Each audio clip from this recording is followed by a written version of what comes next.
Ed's bloodhound face kept content since the afternoon. Through dinner, then while sitting in silence by the fire, Yazzie studied it from the opposite side of the pit. "Fine catch, Yaz," Ed said in his bass. He lounged back, picking his teeth with a trout bone. As the sun fell under the bluffs, the desert rested and enclosed the three and the van in the lot. Ed's face drooped more until the hoods shaded his eyes, and Yazzie couldn't tell whether he was still not looking at her. "Proud of yourself?" Ed asked. "Ought to be." "I guess," she said. "Nobody get down trout tickling in the summer. It's an art. Took about half my childhood to get. Can't stand you naturals, born artists." Yazzie simpered and stopped looking at him, also sure not to look at his wife beside him. Unlike Ed's, Maria's eyes never hid. Her cataracts with steely irises always hung towards the flames. They reminded Yazzie of a fish she had growing up, when she found it hung in its tank. "Still hate the gutting?" Ed asked. Yazzie shrugged. "You'll get used to it," he added. "All folks do." "It's a bit much."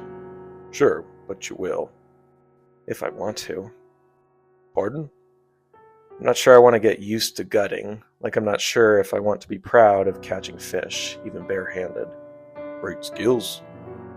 "Well, I'll deal with the tickling then. You can gut." "It's hard for you right now." "I wouldn't admit if it came easy," she scoffed. "But if it did, would you do it?" "Seems like all's only worth doing if it's easy enough."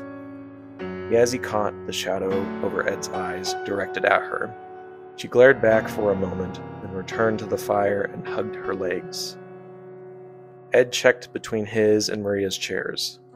"Needs changing."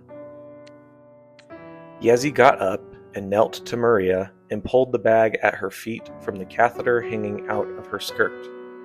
She carried it with her fingertips to the river just past the ring of light. Ed flicked the fishbone into the fire, and he could not help but chuckle watching her. She gutted the same way, a finger barely steadying the fish as she slid the blade through, the organs and bones pulled out with a twig so her hands came away clean. At the bank, she emptied the bag with her arms outstretched. She watched the urine splash into the water, and followed the shimmer of the current travel down as if seeing the waste go off free, spread into particles so the water was clean again. No history, always clean. Yet she kept her feet well clear of where the stream brushed along the bank. Yazzie came back and reattached the bag.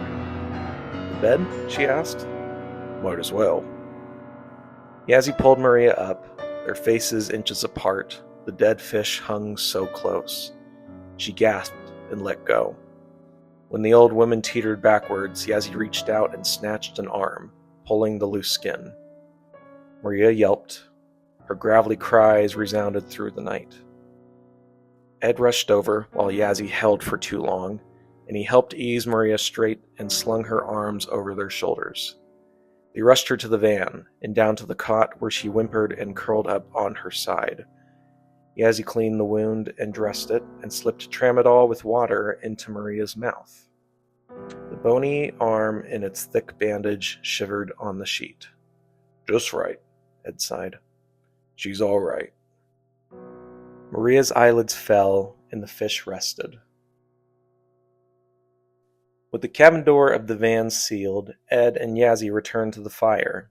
The flame shrunk as the logs withered until the embers were unveiled from the floor of the pit. Ed leaned on his knees, looking into the coal, and Yazzie blanketed her legs in her sweatshirt, hid in her arms and whimpering. The river and the frogs and the crickets spoke from around the lot.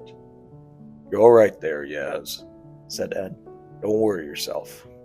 "I'm sorry." "Happens."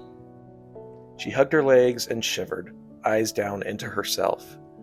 At the bottom of her sweatshirt, the middle of the waistband, a red splotch shimmered against the firelight. Yazzie ripped it off and threw it to the ground, then hugged herself and shook more. "Don't like the fishing much, huh?" Ed asked. "Ain't just the gutting." Yazzie glimpsed at him, but stayed quiet. There's killers and there's folks who just want to keep the target off their back, he said. Funny enough, the latter duck and cover just as much as the killers. Get told and often enough made to believe they're the same. Been round long enough to see 'em differ. Yazzie stared at Ed, her face wet but tranquil. His kind eyes showed themselves in the firelight. You're no killer, he said. Maybe I am, Ed. No. Stop telling yourself now. You're not. In that heart, you're not. You don't have to lie. Won't ever lie. Yazzie brushed her tears away and twisted her face. They were right, she said. All of them. No, they weren't. Your folks, all them who acted like they truly care about you, pay 'em no mind. Don't ever again. But maybe they're right. They're not. You're no killer. Don't lie to me, Ed. You're no killer. Stop. You're not. Yazzie dropped her face into her hands and sniveled more. Ed stood and knelt beside her, his hand on her shoulder, gazing like a parent at his own child. May not agree with going to solve things how you did. Don't make you a killer, he muttered. You're not. She kept her face in her hands and began to sob, and Ed rubbed her shoulder. They stayed there while the coal released more to the open air and slowly lost its glow.